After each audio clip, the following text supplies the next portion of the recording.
There you go.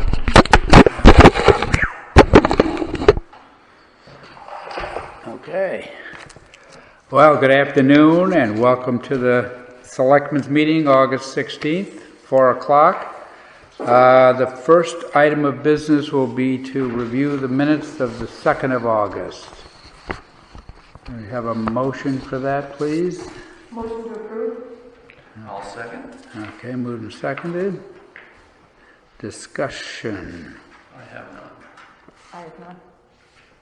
All right, very well. Then all in favor? Aye.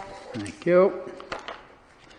I was unable to get a couple of appointments on here in addition to this. We do have the American Recovery Committee, but I also have some reappointments to add to that. So when we come to item B, I'll ask that we put 2 additional people on the appointment section.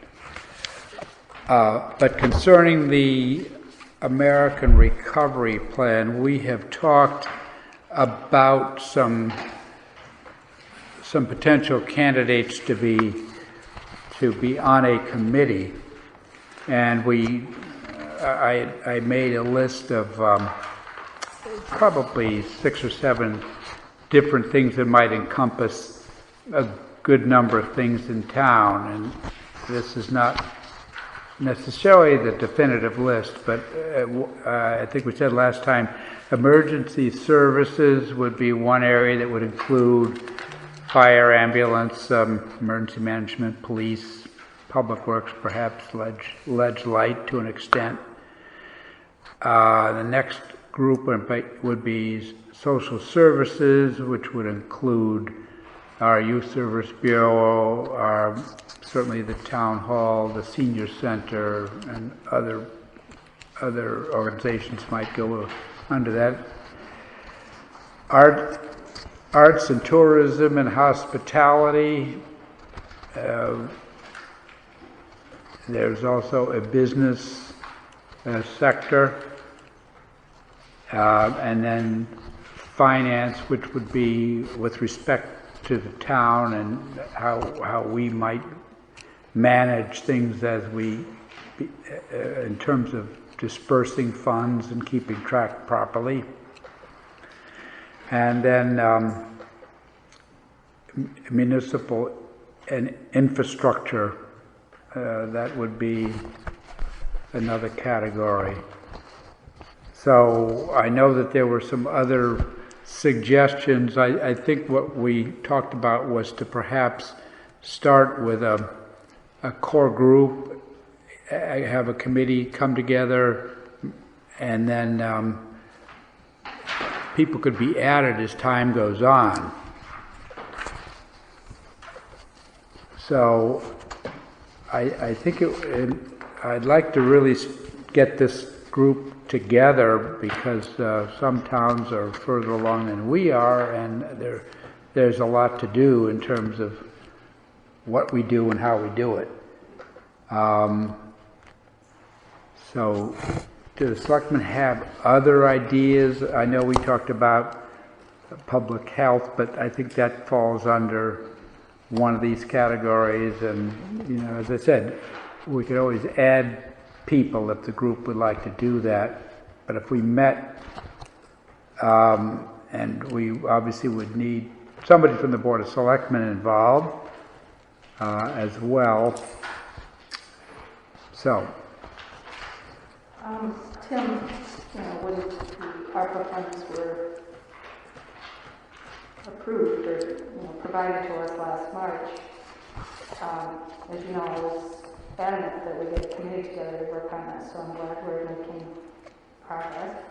I would like to be a representative of the Board of Selectmen if you're looking for a volunteer on the committee. And as far as public health goes, we have a representative from Ledge Light, Tom Gatelka, who's appointed by this board to attend their board meetings. I think he would be a really valuable asset on our committee, and I do think public health is at the core of this funding. So I really do think we should reconsider, I think I mentioned that at a previous meeting, considering Tom Gattata on this committee. He's very well spoken, he has a background in health. He's represented the town, gosh, maybe 4 or 5 years at Ledgelight, and I think we would be doing the committee a favor, putting his expertise and connections on the committee. Yeah, I'm having trouble hearing you with the muffling again, but you were saying you think Ledgelight should be involved? But good job. I suggested we have a town resident, can you hear me now? It's just muffled, that's all. I don't know, it just seems to be the acoustics, so. Can everyone else hear me? Thank you. I'm trying to urge the board to consider placing Old Line resident and appointee to Ledgelight, Tom Gattata, on the committee. His expertise is in health. He's been on our Ledgelight appointment for at least 5 years. I think he would be a service to the committee if we appoint Tom Gattata to this committee.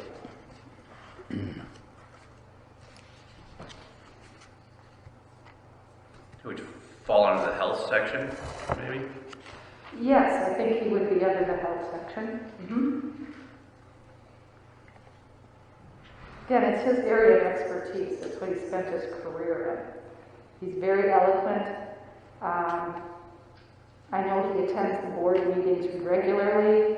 He used to, his write-ups from the board meetings used to come to the Board of Selectmen. Now, I haven't seen them come to us for some time, but it was very valuable as a selectman to receive his updates on the board meetings. Yeah, I don't think we've gotten anything from him in a couple Yeah, of years I'm now, not sure right? why. Yeah.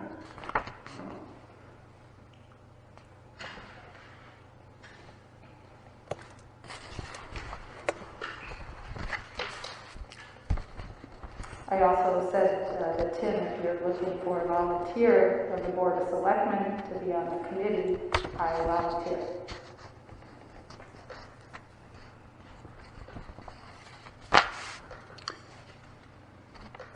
Okay, well, I guess with emergency services, I had suggested Roberge would be someone who could coordinate a lot of that emergency service.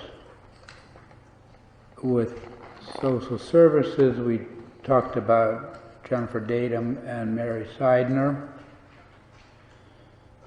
The arts and tourism hospitality, I'd suggested Cheryl Poirier, who's very involved with the Arts District and other things in town.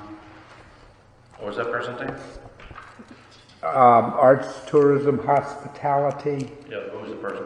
Cheryl Poirier, Poirier. She's Sustainable Connecticut, our representative to that. Okay. For the business, the mentoring corps, there are 2 individuals who have, in addition to business, very good management structure, according to John Forbes, whom I talked with, Dennis Powers and Ralph Wood. And so we could consider them to help perhaps do the actual structuring how we move forward. On finance, I know Nicole has a lot going on, but in terms of specific reporting requirements and so forth, her input would be valuable as we have to file information, keep track of what we're doing. And then the municipal infrastructure between Phil Parkak and Ed Adante. If there was something either now or in the future having to do with town infrastructure, I know this is not a major thing the way this program is written, but there might be something that needs to be considered. So that's some suggestions for the group that I was talking about, and then we could include, others as you. I want to do Tom with the health, the Katawa, the Mary Jo was saying. Yeah.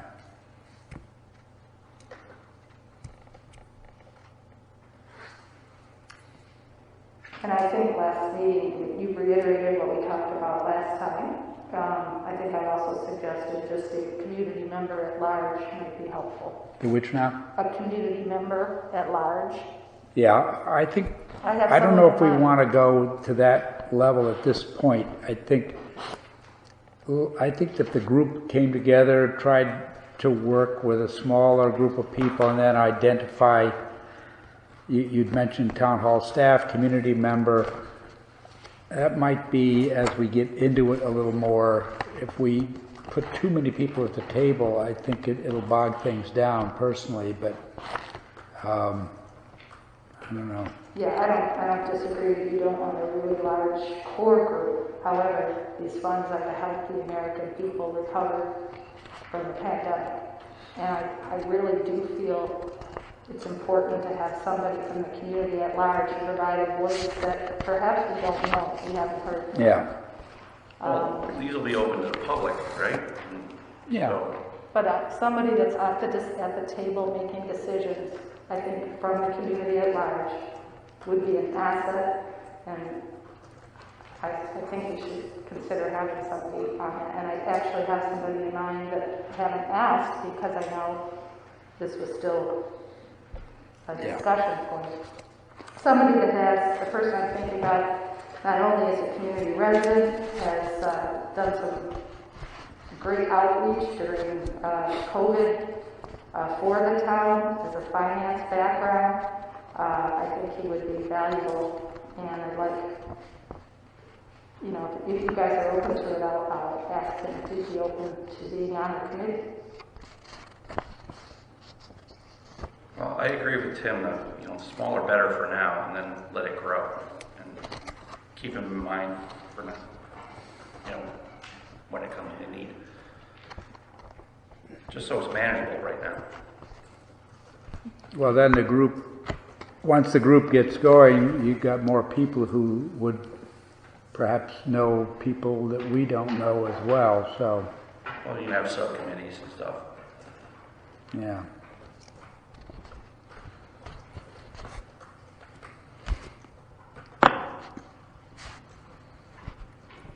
Okay, so do we think? Are we going to also consider a charge for this committee at some point? I think the committee could assist in that as well. Mm-hmm.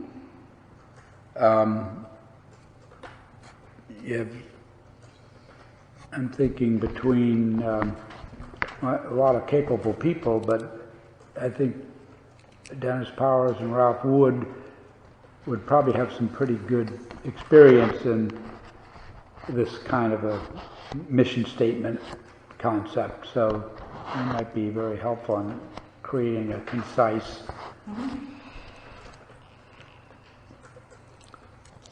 So do you need a motion or something for these? Yeah, let me see that paper, because I was missing that one. If you can read my writing, which probably can't. Yeah.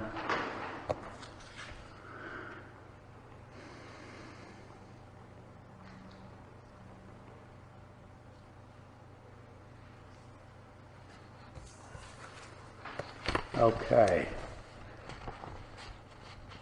Do you want to read it?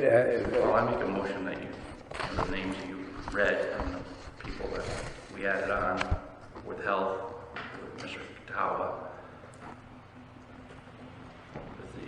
use as our initial core group.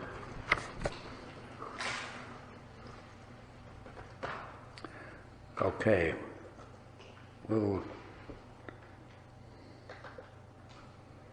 All right, so we have a motion to put these folks on the committee, the American Recovery Committee, I call it. We have a second for that? Second? Okay. Any further discussion? Yes, I'd like to amend the motion that the membership include a member to be determined from the general public of Old Lyme. At some point down the road, right? No, Well, that wasn't my motion. I know. This is discussion. I'm asking for you to amend your motion. So you want a community member. Yes, I do. Do you have a name? I want to ask this person, and I hope that he will be interested. Okay, so- Name him in public. We have an amendment to add a committee member to be determined. So what we need to do is to vote on the amendment. Chris needs to withdraw his motion and amend it. Can we vote on my motion? No, I think, if we have you did not second the motion, you're amending it now, so I guess we... No, I seconded the amendment. I did second Okay, the motion. so the motion's been moved and seconded, but then you're proposing an amendment, is that right? That's right.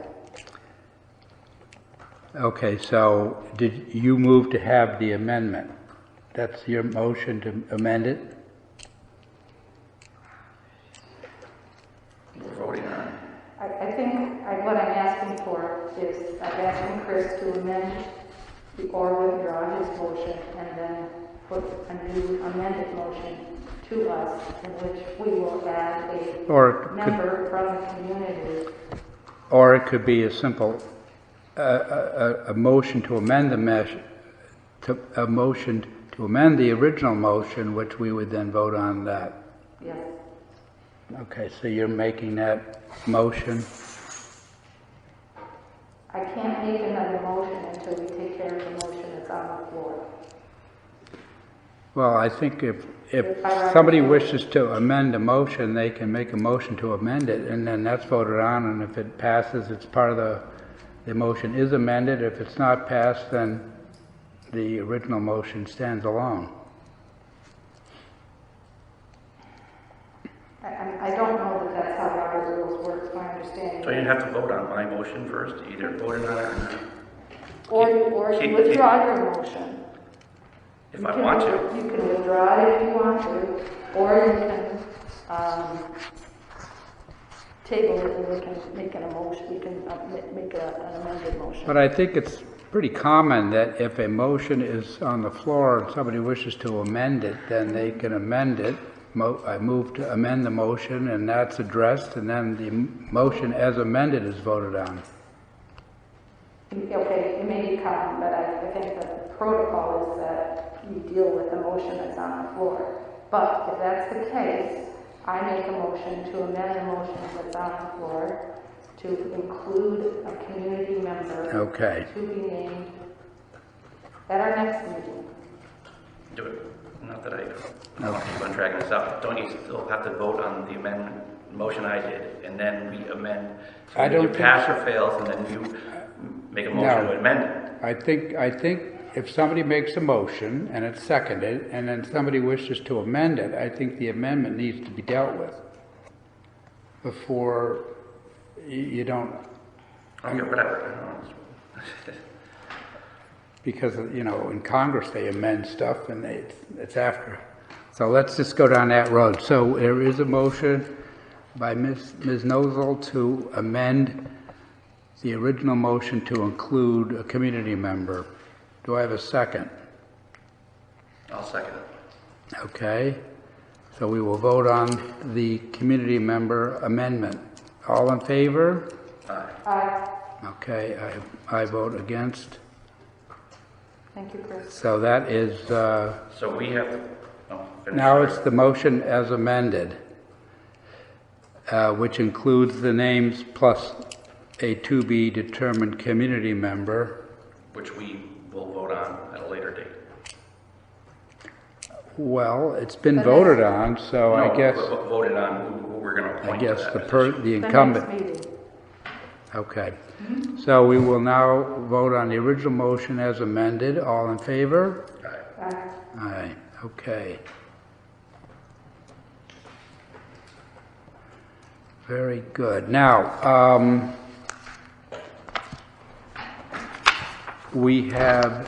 I'd like to add to the appointment section of the agenda as 3B, Bravo. Number 1 would be a reappointment of Doris Johnson to the Limes Senior Center Board of Directors with a term ending July 31, 2024. And the next one is to move up an alternate member on the Inland Wetlands Commission from an alternate position to a full member with a term ending January 31, 2024. It would be Christopher Marchant, who would be replacing William McNeil, who resigned from the Inland Wetlands Commission. So if we could have a motion to put these two matters under the appointment, I guess we would say B and C. Tim, on your agenda, I pulled the one off town hall. I have appointments on the agenda as listed as 1, and you said 3. Well, we have only the American Recovery. No. This would be added under that. I know, but it says approval of minutes, communications, and appointments are all listed as 1. That's how it goes when they put it on the website. Makes sense. Oh, so even though his says 2 and 3? Yeah. Okay, thank you. So anybody looking at the website, You lose the formatting.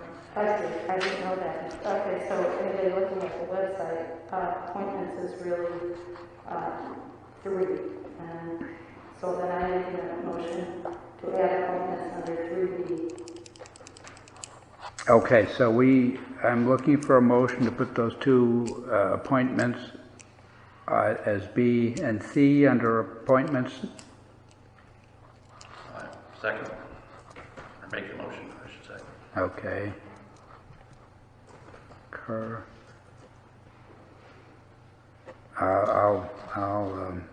I'll second the motion. Then, all in favor of adding those two to the agenda, say aye. Aye. Aye.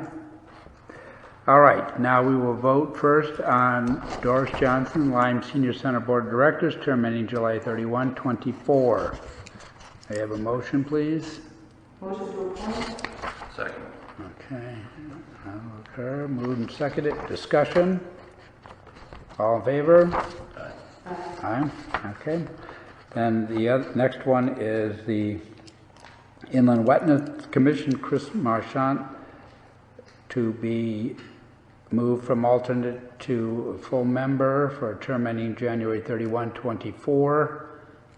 May I have a motion, please? I'll make a motion. Okay, I'll second it. Any discussion on that one? Yes, thank you. I don't know Mr. Marchant, and we didn't receive any information for him on this appointment. How long has he been an alternate on inland wetlands? I do not know. And is this request supported by the chair of inland wetlands? I'm not getting you too well the way I'm situated here in between. I believe it was when I spoke to some members on the wetlands about him. So the chair of inland wetlands has approved this appointment of Mr. Marchant to be moved up from alternate to full seat.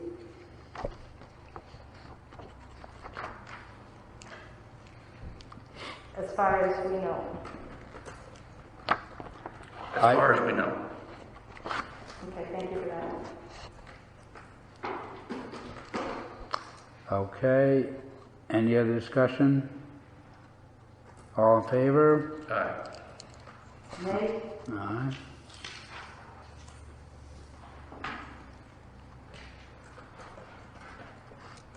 How do you vote, Tim? Hmm? How do you vote? Vote. I said yes. Yeah. I didn't hear you. Okay. Turning now to updates, the Sound View sidewalks. Joe, I guess you could lead us through that, please. Okay. Thank you. I don't have a lot to update the board on since our last meeting. The committee did have a virtual meeting on August 10th.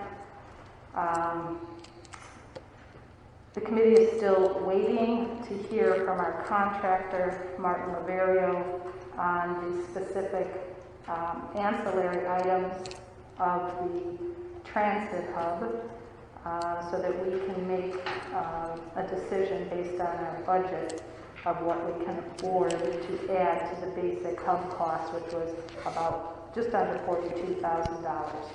The basic, as the board knows, the basic transportation hub is essentially a bus stop at Soundview. I think it's 290 Shore Road across from the church and across from the police department. Most of the hub will be on the southwest corner of that property. We need to go through the town planning commission and zoning commission for a special permit. So we're discussing how to do that. But the basic transportation hub is just to provide safe access to the Soundview area. It should help businesses and tourism. It gets pedestrians and bicyclists off busy Shore Road and onto a safe aspect. Shore Road will have a parking area for the bus when it comes in. Essentially, it's a gravel road, 2 concrete aprons on either end of the road between Swan and, I guess that's Old Colony, across from the police department.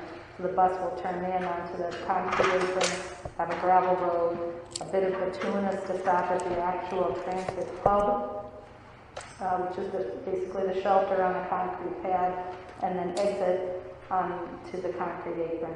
The amenities that we're looking at, if we have enough budget, include some landscaping, some marine themed border around the area. So we'll beautify the area as well as be a safety aspect and a help to business in the area. So we still unfortunately haven't gotten a line-by-line item for the accessory costs of these things. And our design engineer is working to get that information from our contractor. So we hope to get that information and then we'll set up our next meeting. That's really all I have at this point. Good. I gave the selectmen a copy of the revised spreadsheet after we listened to the engineer. We have the eligible and ineligible grant expenses. The total number doesn't change, but the apportionment between the two does.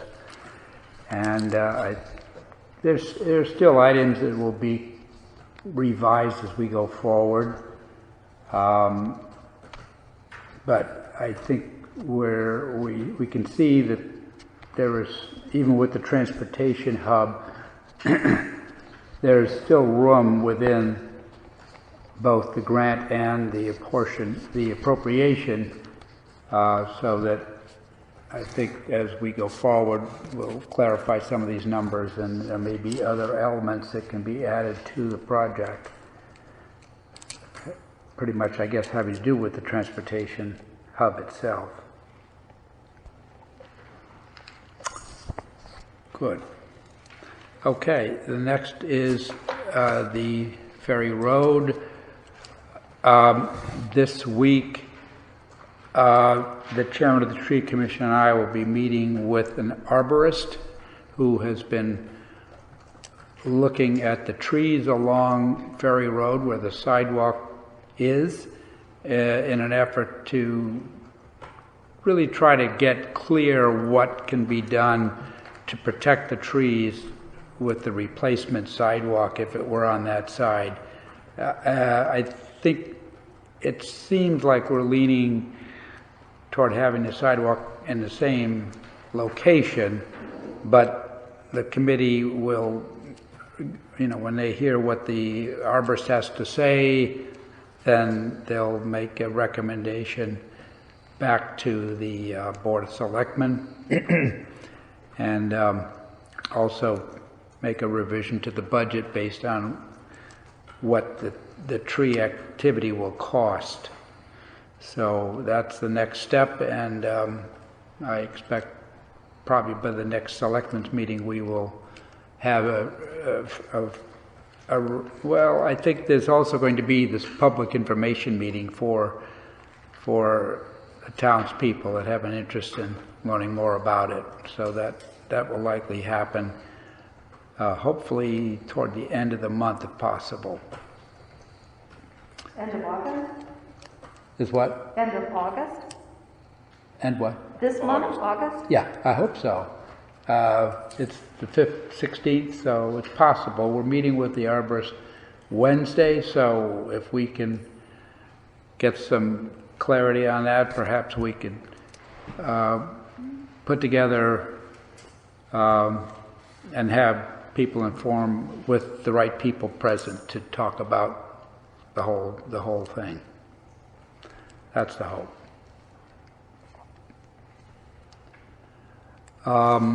Next item is the transfer station scale house. This evening there will be a town meeting at which voters will be asked to approve the motion of not to exceed $163,000 to construct the scale house. It's with this hot weather, the existing small building has not done well by the employees when it's been very hot, because they have to leave the door open to attend to the customers, and even with 2 air conditioners, it just hasn't been doing the job. So, but if the project is approved, then we will move to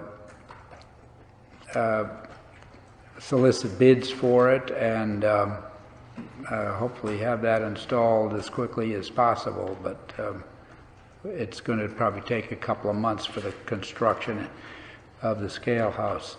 Tim, I have a question on this. The Board of Selectmen were visited by Phil Parchak a couple meetings ago, and he shared the bids are both on the project. So if I just want to be clear, then those were for the estimates for tonight's meeting then? Those bids are not really bids for construction. Those were quotes? Yeah, there would be a bid, an RFP process. So those were quotes then? What we've seen, yes. Because I know there was a question on that at the Board of Finance meeting where the members were saying, we've not seen anything, we haven't seen any quotes. For some reason that information didn't get to them before the meeting. And there was a discussion whether they were bids or quotes. So you are not considering those numbers that Phil shared with us as quotes, not bids. There'd be an RFP, right?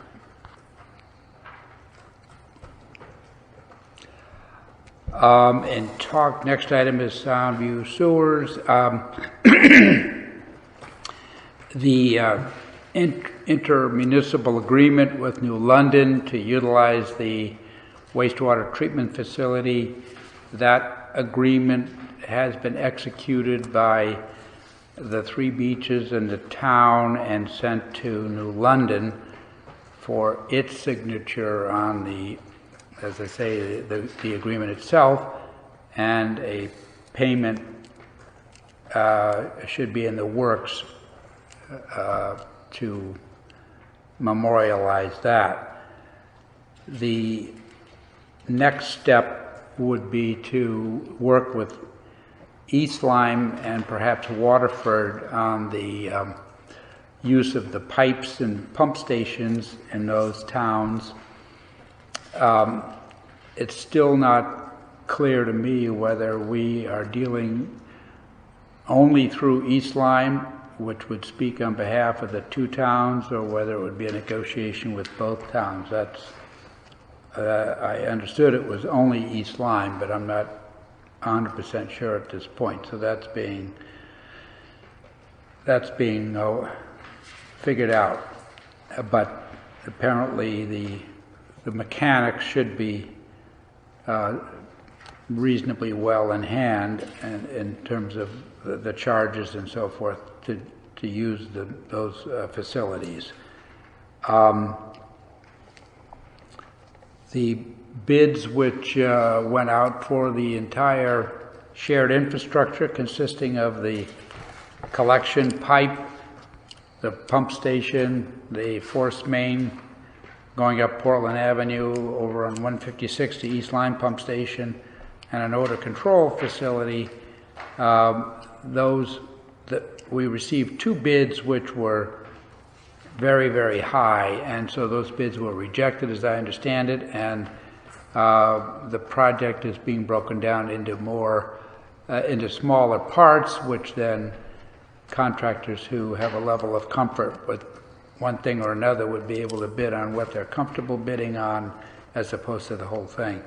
So I understand those bids should probably be coming in about 6 weeks or so, and we're very much hoping that bid result will be much better for us than the one we received. Tim, are any construction? If you would push that mic aside, that helps when yeah. Tim, is any construction planned for the private beach associations in the meantime, while we're waiting on all of this? I'm not sure that anybody is about to work on installing their individual gravity sewers. Is that what you mean? Or any part of the project? Yeah. No, I'm not aware. I know that each beach would be responsible, as with the town, for its gravity system, and I'm not sure when each of them will be doing their own individual sewers. There's been discussion about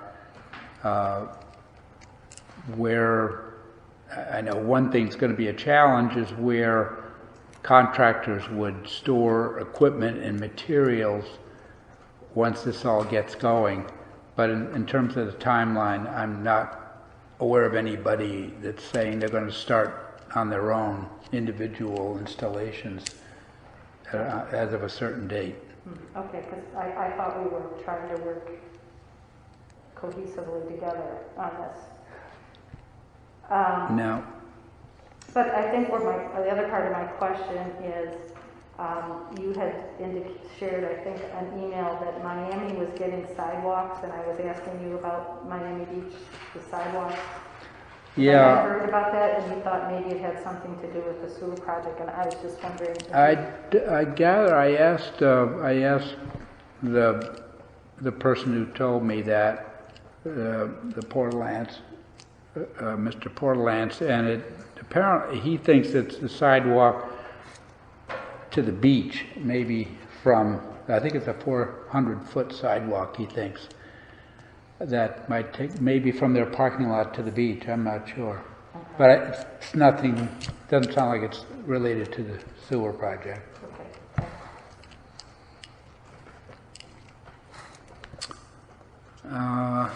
Okay. The next item is Noyes Road. You all may recall the Noyes Road, end of Noyes Road, the west end of Noyes Road. It's a town road which goes past Devitt Road and ends. There is a wooden barricade in the grass and about 13 feet in front of the end of the road. And off of the road, there's a driveway to the house that the Doyens reside in, and on the left of the road there's a vacant lot. Back in 2017, and I'm not sure how much before, there was a bit of a issue because a resident in the area was cutting grass and putting a bench or seat on the property, and there were letters back and forth, and town attorney and was involved, and the resident was instructed to stop these activities. In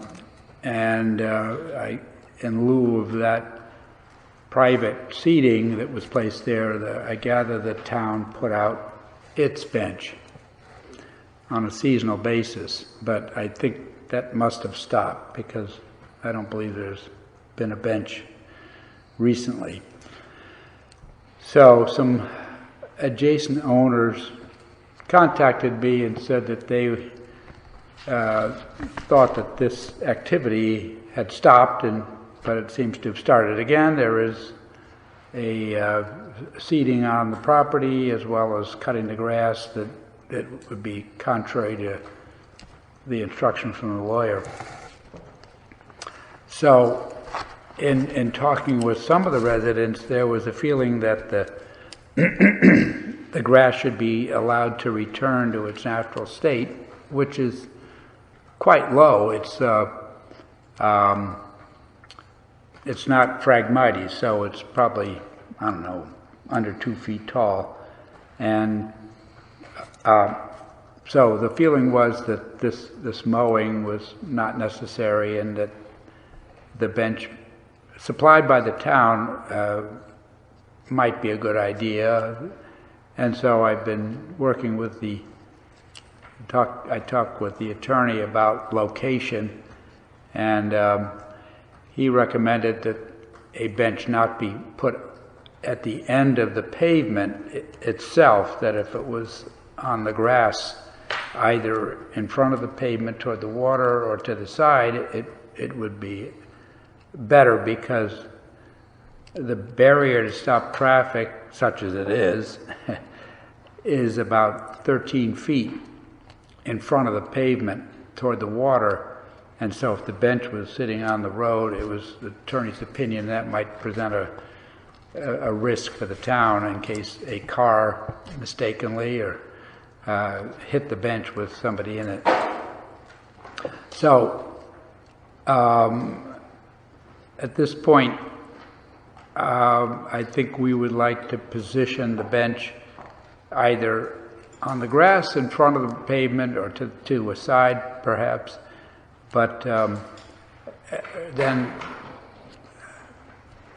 send another letter to the party that's been cutting it and putting seating there to say, please, you are not to do this anymore, and remove the bench or the seating that's been provided, and then get the town bench going again. So I gave the selectmen a diagram. I guess you've seen it, and I initially thought it'd be helpful to put it on a hard surface, but since it's in a roadbed, I guess that's not a good idea. So if it were either in front or to the side on the grass, it could be maintained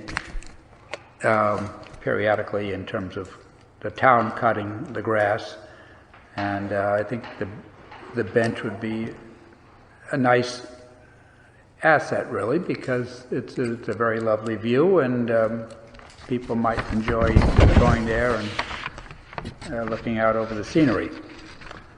So just bringing you up to date that we need to alert the person who's been cutting the grass and putting the seating out there that that is contrary to the earlier letter, and it's should stop. So I don't know that we need any action per se, but I think that's where we need to go. Tim, I got your note today about this issue that you sent Chris and I haven't been to my mail yet to look at the map, but I did call Ed Adante before I came in today, and he said indeed the town used to put a bench there, or in the area, and then it's gone missing. He does not know where it is. So, you know, as you said, the town used to do it, and he agreed to that. My question to you is enforcement. So it sounds like the persons doing this stopped for a while when they got a note, apparently from our town attorney, and now it started again. And they're encroaching on property that's owned by whom? Is it DEP property? Is it town property? No, it's town. Yeah, How do you plan to enforce this action? Well, it's a parcel that, it's not this one, it's this one. Mm-hmm. And it's just the road, Noyes Road comes here, it's a little off center, but it's here. Mm-hmm. So their correspondence was pretty clear back in 2017, and it says advised immediately to cease and desist from cutting any grass adjacent to Noyes Road, and are similarly advised to remove any benches and obstructions which they have placed on the subject property. So that instruction was in 2017, and over time, if they were... Is it the same people that... Yeah. Okay. That's what I understand. So I guess my question is, how are we going to assure that they comply and then continue complying with not mowing the marsh area, basically? I guess there would be a letter from the town council to the people saying you are directed to, as you were back then, and please stop. If they persist, then I'm sure there is some leverage which the town has after being duly instructed that if you fail to comply, then there'll be another step taken. Okay, so they've never gotten a letter that indicates what the next step would be. The first correspondence didn't have anything to that. The earlier letter didn't say what. Okay. And so one would hope that the letter would be sufficient. If it were to persist, then I guess you'd have to look at other remedies. Like a fine? I'm not sure. I'd have to see what type of violation would be determined and who would enforce it, whether it would be a police matter or something that town council would do through court. I'm not sure, but one would hope that compliance would be forthcoming, and townspeople have a right to be on the property, but that does not entitle them. Now, I think it's slightly different if a homeowner owns property abutting a street, let's say, and they cut the grass, which would include grass that's on town property or town right-of-way. I think the town does not have issue with that. But in terms of cutting a marsh or putting furniture on town property, that is a different matter. Yeah, it just strikes me as having some odor of what's happened at Tanama Hague, and we've been dealing with that for almost a year now too. So have you talked to the people that are doing the mowing and put the bench up? No. And there's, I think they were refusing to talk with the town officials before, or the lawyers and stuff. So I think it needs to go through proper channels at this point. you.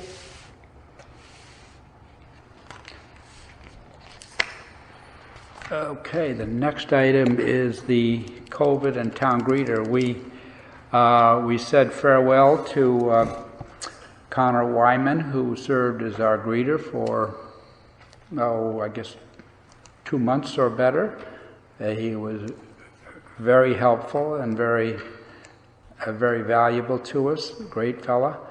So, but we have Kathleen Stedman, who is her first day was today, serving as our next greeter, and we're not sure just how long the position will be in effect, but I think is very useful, and so I think we're happy to have her.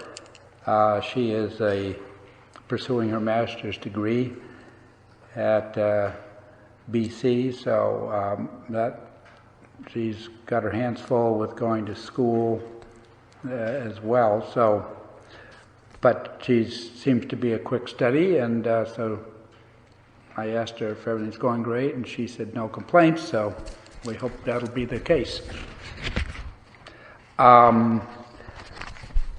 We also, at our last meeting, discussed the indoor mask requirement in town hall, and I would say for most buildings there might be an exception here and there, but I think for the most part town buildings, for the mask requirements, whether one is vaccinated or not. And I think the way the phraseology works, if you can be socially distanced, you are not necessarily required to have a mask. I think the 6-foot separation, but I think once you have your mask on, people tend to leave it on.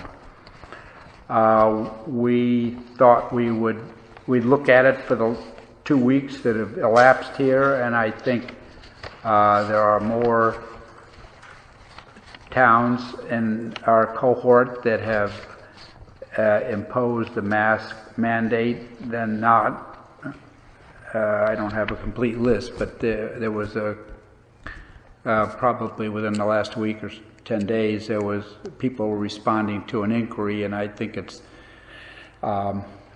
probably 2/3, 1/3, basically. Probably in deference to the effort, I think the town might be well served to have masks in the public areas as we did before, and then when employees are in their work areas, they could dispense with the masks if they so choose, and they could, if there are, say, 2 people in an office, they might discuss it and either wear the masks or not, depending on how they felt. I think visitors to town hall are not often in town hall for long periods of time, so it probably wouldn't be a big imposition for visitors to start wearing masks the way they did before.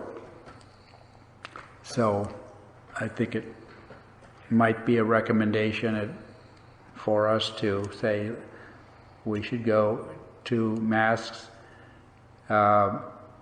and pick a date.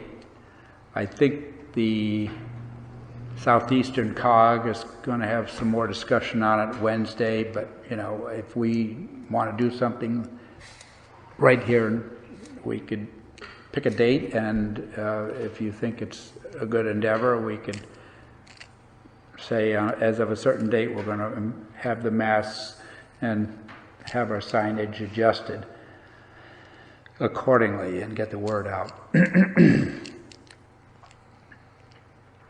don't know if any of you have further thoughts. Probably just say starting effective Wednesday. I mean, you put the word out tomorrow, and we go until.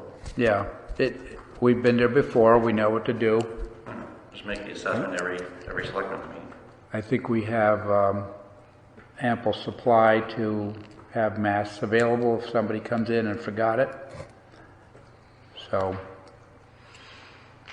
Well, I think you all know where I stand on that from 2 weeks ago. I absolutely agree we need to mask up. That's certainly the recommendation of the CDC, certainly the recommendation of our legislature.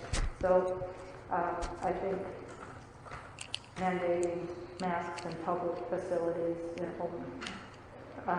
starting Wednesday, the 18th, makes sense.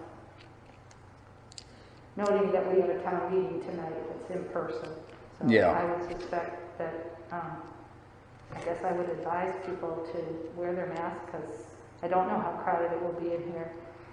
So bring your mask if you're coming in person to the town meeting because I don't know. Well, about I mean, social if we distancing. set a start date of Wednesday, it won't impact the meeting this evening, so.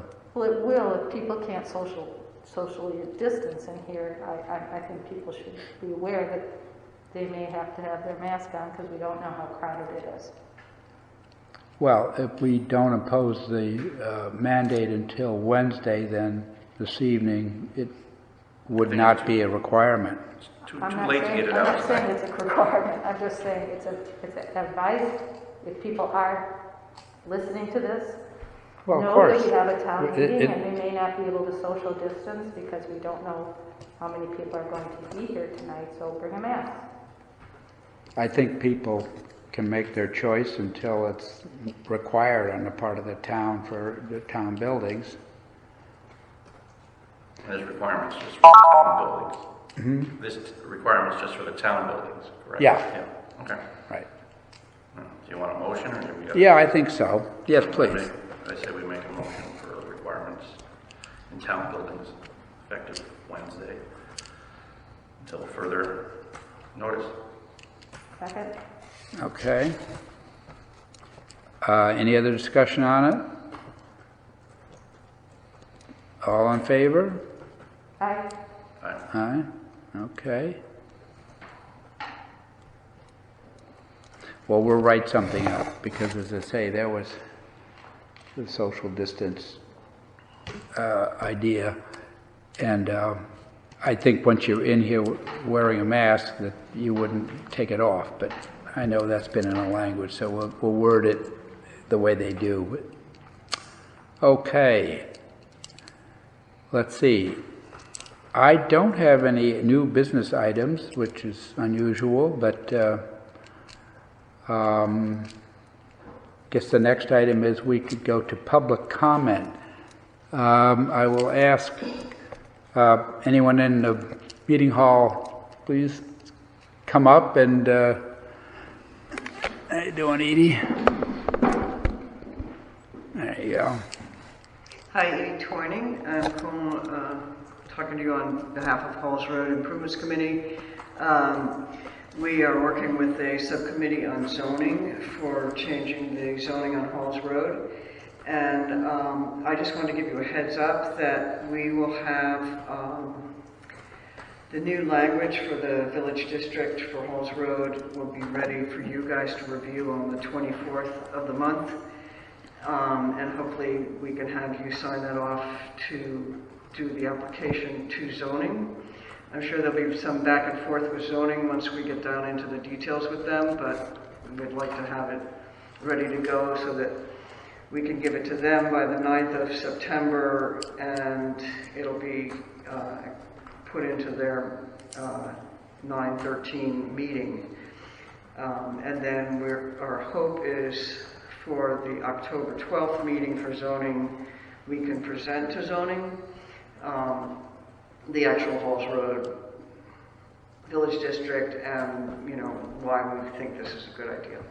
So is the 13th an approval time, or is that just receiving? The 13th, I think, is when they receive the application. It just goes on the record that says they've received it, which means they've got X amount of time to get it through their Okay. system. So there might be some conversation, but no I would expect so, consideration. yeah. And we have been working with Dan Barrett to make sure we're following the right protocol for how to make these changes. But there'll be a guideline document as well as... Were they going to have a public hearing process too? The what? Public hearing process? Yeah, I think when we go to present on the 12th of October, that would act as a public hearing, so that would, inform the public what the reasoning is behind doing these changes. And, if we need to answer questions, we can answer questions. So application goes in September, and did you say 19th of September is a date, or is that So the 9th is when October? we're trying to apply, to send it to them so they have time to read it before the 13th. So Oh, they I can say, see. "We've received this, we're looking at it," Oh, and by the 10th, we'd go on to their agenda to present the project to the town. okay. But mainly just, I know that you had said to me that the town should put in that application. So we just want to make sure, you know it's coming and that you have a chance to review it as well. So, Okay, sure. okay. That's it. Very good. Thank you, Edie. Thank you. Looking forward to it. Any other public comment from the local audience? Okay. Then we'll turn to the telephone. Is anyone on the phone? I'm not sure whether it's on mute or unmute. Anybody on the phone wants to say something? Well, let me go unmute just to be... All participants are being asked to unmute themselves. Okay, any individual on the phone who would like to make public comment? Tim, I know at the WPCA meeting last week, I think, Jen, you know that, was it Star Star 6? 6, but that's on WebEx, Star 6, not no. teleconference. Because we've been getting, and you heard Kathleen Tracy last meeting, people are unable, for some reason, to unmute themselves. Do you know what the magic formula is? Because people are not being able to call in and get heard. I don't know. It says unmuted, so... I know. Is it something on their end, maybe they have to do? It sounds like it would, I mean, when the it says woman comes we're out. all set here, so. It's saying, well, I'll try it back to mute. All participants have been muted. All right. Nobody can hear me on the phone, or at least can't speak back, right? All right, then we'll go to unmute. All participants are being asked to unmute themselves. Is there anyone on the phone who can just make sure we understand you're there? Maybe they're at the beach. It's hard to know. Well, I don't know if the phone is saying the right things, why it...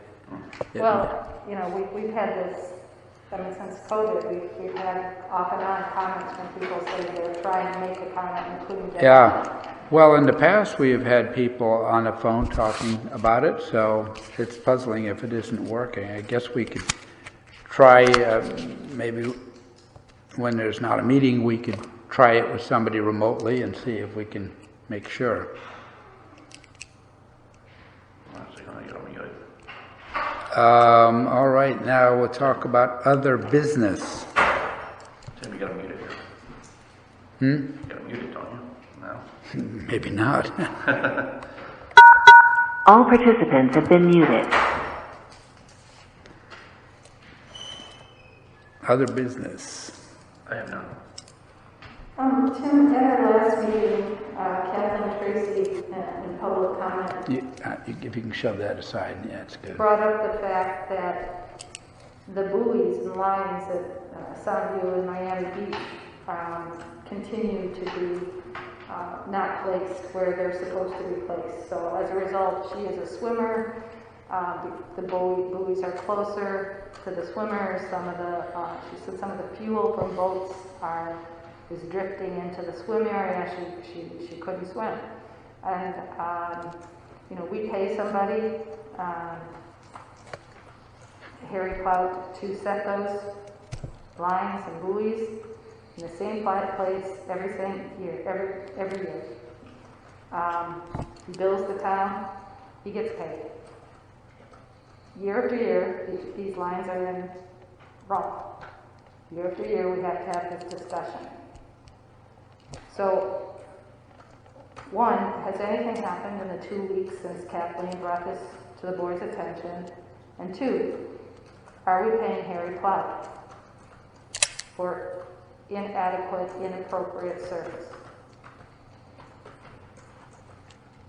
Well, I can tell you that in the conversation, Mrs. Tracy was talking about a difference of 20 feet, and I'm not sure that that's a material difference if that's the case. I've asked Harry a couple of times if the swim lines are in the proper place, and I've asked Mark Mangillo also whether they are, and I don't have a definitive criticism that they are not in the right place. Now, I know that there's been observations that it seems shallower, and that, according to Harry, might be a natural phenomenon as opposed to the amount of distance from the beach to the lines. If you know, over the winter, the more sand is accumulated along the beach, it might be that it seems it's shallower, but it's because of accumulation of sand and not because it's closer to shore. So I guess the alternative is, I was talking with Frank Papalardo, and I think there was going to be actually trying to measure with some kind of a tape or something to find out precisely if they are 200 feet out. I guess that's the distance. So I haven't personally gone down and measured stuff, but Harry says that they are in a proper location in terms of the distance from shore. With Todd Buggy, remember? You know, wasn't he in charge with them before? Yes, he was. And Yeah, it was. Had he eyed them up by any chance when he's been down there through his? Well, I guess it's not I think the beach is not a straight line necessarily, so, but it should be a uniform distance out, so if the shore curves a little bit, the buoys you'd think would curve also. Well, you think if you have 200 feet of line going out and 200 feet of line going out, you pull it till it's taut, you have 200 feet out. Yeah. So, yeah. Not like, I'm sure, I mean, I haven't physically seen Well, it myself, but if someone cut it, pulled it in 20 feet, there would be 20 feet left over. There were years where the lines were broken, more on the Soundview side, and there were some repairs made, and consistently a skidoo would run over the line and break at some boats, so we finally got new lines in, but certainly if the line had been broken, maybe it is shorter. Well, there was a tree that was hung up in the lines, and that was a task, get that out of there, a floating tree. So it sounds like, is Frank doing this personally, or is the Soundview Commission going to be measuring this and getting back to you on this? I guess if we want to verify what Harry is saying, it needs to be a different party to get a 200-foot rope perhaps and go out there and see. I'll have Frank measure it. Did he say he was going to measure it? Yeah. Just get some probably propylene, measure off 200 feet and have somebody walk out there. 300-foot tape measure, and just do it. Yeah. I'll talk with Frank and see if he can, because he was Soundview Commission. Because if you had a 200-foot section, you could walk down a beach and go out periodically and see if it's consistently the right distance out. Okay, I hope that brings at least some progress to Ms. Tracy's request. That's good news.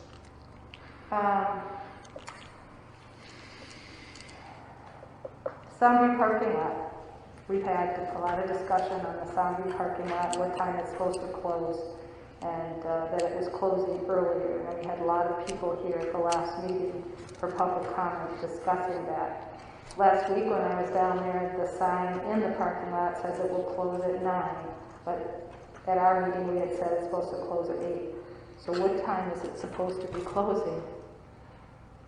So you saw a sign that said 9 o'clock? Yeah, so maybe it was the old sign and an 8 had been put up, maybe the 8 was taken down, so then the 9 was revealed. I mean, I don't know, but the sign said 9, and Yeah, I thought we agreed to 8. 8. Yeah. But I don't, We can have Ed check on the because I know sign. Frank got some new signage, and I don't know why there'd be a sign that says 9. You say, was it covered over, do you think? With a new sign was removed? I suspect that it said 9 from previous years, and someone put the 8 on it, and maybe the 8 fell off or was taken off, so now it said 9 last week. That's what my assumption was. I did happen to point that out to somebody on zoning who happened to be there when I saw it. So I guess my question is, we agreed last week, or we discussed last week, that it's supposed to be 8 p.m. Is it still 8 p.m.? Yeah. It should be 8, and I think that the parking machines stop at 7:30, and then there's a half-hour period when people need to depart. If they stay past 8, then they could be the gate could be closed, or the chain across, or whatever it is. Well, maybe we can have Ed just double check the sign, make sure it says 8. Well, I'll ask Frank, because he got Okay. some new signage trying to reflect everything that was done. And I think the police, I think the trooper was closing, if it was getting to be 7:30, 7:45, they may not admit new people coming into the lot because they're going to be locking the gate pretty soon. So I don't know what dynamic, but there should be a ranger there until the lot is closed. So it seems to me there should be supervision. So that half-hour interval between 7:30 and 8, I don't know if they let people in at that point or they're waiting for people to depart. Well, it closes at 8, not 9. That was the original question. Should be. Frank check it because he made new signs. Thank you. We have had off and on some discussion on town employees who had substantial vacation carryover. And I know, Tim, you and I have talked about it in general, and I'm assuming you and Chris have talked, but there were 2 employees in particular that had a fair amount of vacation to carry over. In particular, our public works director, who worked crazy hours during COVID. So I just want to know every time I talk to you, you say, well, you're going to talk to Nicole about it. Where are we at with this? Yeah, I sent something out to you all today on it. There were 2 people who had an abundant amount of time, and Would you email us? Would you email us? yeah, All right, that's a good idea. yeah.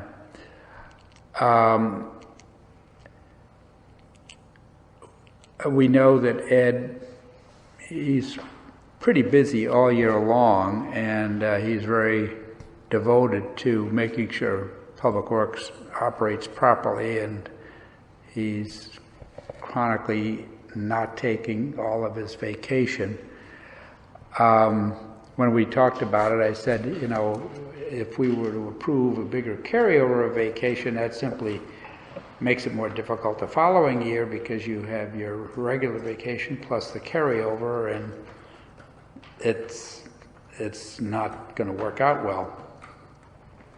So he asked about being paid in lieu for a portion of it, We then talked about if we could work something out, maybe he would agree in writing to a hard and fast rule, which is basically policy, but in his case, he's probably one that has the most external things that frustrate his taking vacation. And indeed, he doesn't like to leave the town without keeping his finger on the pulse. So taking a 2 or 3 week vacation would be very difficult for him to do, just the way he is. So he was receptive to a payout if the town would agree to do it, with the idea that going forward there would be no flexibility. So that's a concept. There would need, if we were to go down that road, we would need the Board of Finance to agree, because it's a financial thing.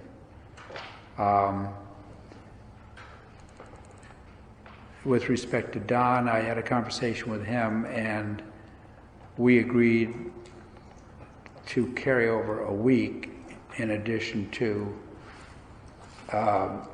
the regular standard allowed week. And he too has not taken his vacation in the past and has lost some. I think his situation is slightly different than Ed's, in as much as over the past year, the park and rec tempo was not normal. It was less than normal. And I said, gee, it surprises me that you're in this situation, because of all the years you didn't run camps and stuff last year, and so I don't understand why we're here in this position. So in order to give him a little flexibility, I suggested that we could allow him to carry an additional week. The rest of the people that had requests, they're, for the most part, a week or less. Some of them are just a few hours. So I think those,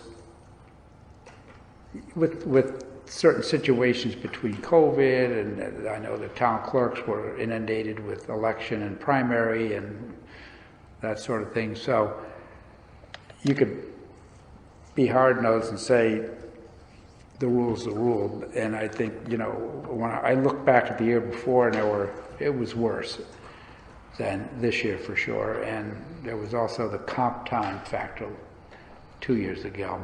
This year, that seems to be much better under control. So some of those accommodations were made, and so these two are the ones that are, well, I think Don's pretty well set. I think Ed is one that I said I'd go to bat for him, with the idea of a one-shot compensation, and that would be it. Another year it wouldn't be available. So that's just me. I was going to bring it up, as a matter of fact, as other business, and if need be, depending on what we do, there would have to be a conversation with the Board of Finance. So. But you sign off on his time card every. You as his supervisor sign off on all his time cards. The smaller ones. So you knew all along he wasn't able to take his vacation. I don't get the vacation rendition really. I mean, it's on the pay stub, I guess, but I know that the finance office lets people know periodically. Well, I guess it's every stub that talks about whatever vacations there. So we're planning on making it. You said you were going to bring it up to us. What's the next step then? Well, I guess I guess with Ed, he had a very busy year, of course. We had the tropical storm, we've had a regular snow year. It hasn't been an idle time for Public Works. So I feel a little more compassionate. He did work down some carryover from the prior year, but he is one of a select group that has 5 weeks of vacation. And so you throw on top of that additional, and it's challenging. And he's aware of it, and I think he's lost time in the past. And even with the idea of a 2-week adjustment, that he would still lose time this year. Mm-hmm. So, but I've seen him in town on weekends, making sure things are going right. He's I guess he's a hands-on guy to a fault, and so you could say, well, the policy is a policy, and that's it. But I personally think if we could get him over the hump with this and say, no matter what happens going forward, I think we need to have an agreement that you concur that don't expect any accommodation, because if you don't get to taking it, then it just has to go poof. Okay, so because we're like into the new fiscal year, do you think this will be wrapped up this week? Well, I'd like to talk about it tonight and see what you all think. If there's some reception for it, I think we could, depending on where we are, why we could report to the Board of Finance. I could report to the Board of Finance about this, and I know that his budget is under in terms of the overall, I think, in wages and another employment factor. So it could be accommodated that way, and if not, then we'll just have to, see what the alternatives are. But I can't see rolling over vacation, because it's not going to work. And we either do a one-time thing with a hard and fast, or we do nothing with a hard and fast. So I think he's a very loyal and hard worker, so I feel it's a little different than most positions, or maybe almost all positions beside his. Mm-hmm. So I don't know how you all feel about an accommodation, but that seems to me one way. I think you should bring what you're proposing, agreement with, to the Board of Finance. That's what they say. Do you need a motion for that? And if you'd like to talk more about it, that's fine, but it would bring weight to the Board of Finance if the Selectmen were in agreement. But the last time I brought this up, you said you had made some agreement with Ed, and you were going to talk to Nicole about it. So did you talk to Nicole about it? Yeah, she said whatever you decide, and I said, well, this I think would require a broader agreement than just me. Okay. Well, I personally feel that we have a super small public works department, and to the points that you made, we had a lot of storm events, and we had a pandemic, and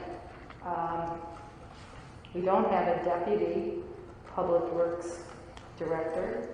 We have a director, and then we have his staff, which is, he directs his staff, and he is the town employee.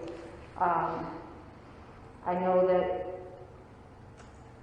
he is hands-on, but I also know that, for example, without him, the whole transfer station, scale house need wouldn't have happened. So he is pretty remarkable in his experience in bringing issues to the town, saving money, getting equipment that allows him to be efficient with the employees he does have.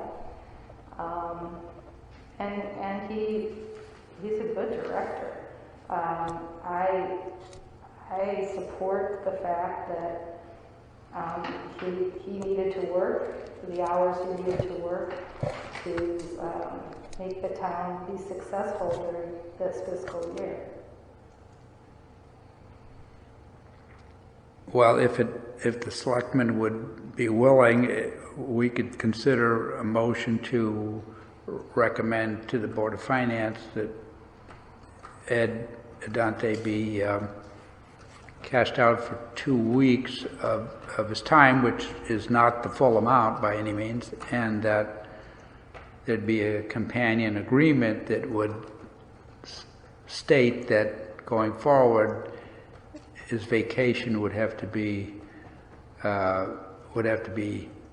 under this jurisdiction of the town policy without exception.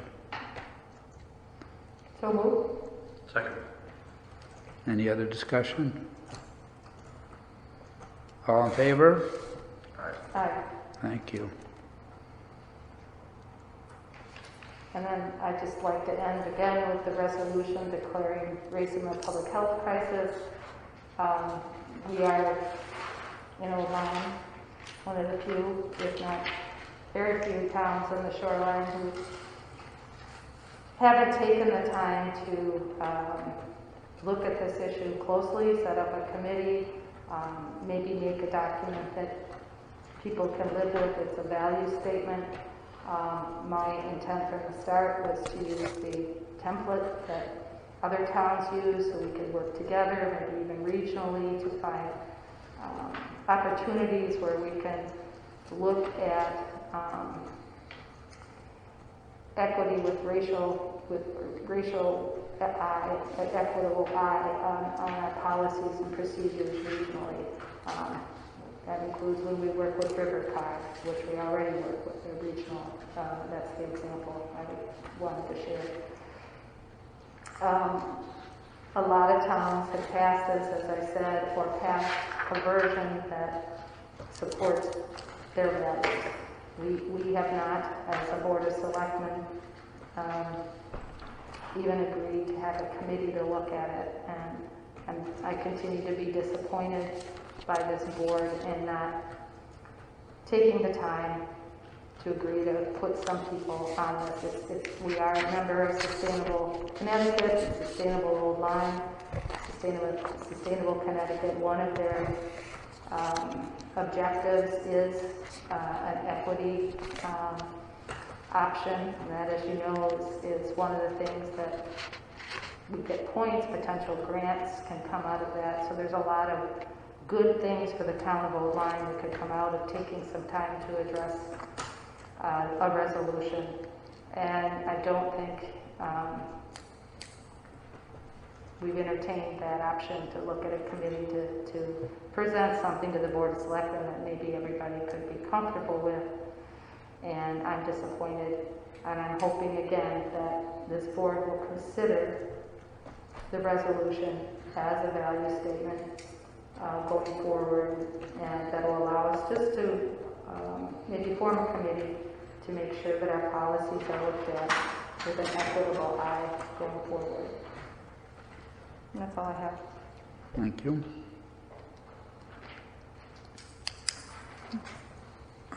That concludes our agenda Make a motion to adjourn. at 5:30. Okay, moved and seconded. All in favor? Hi. Very good. Our meeting's at 7:30 today, right? The town meeting, yes. I don't know why I had written down 6:30. Ooh, Yeah, no, that doesn't make sense. 7:30. I know, that's why I don't double Okay, check. will you both be able to attend? Okay.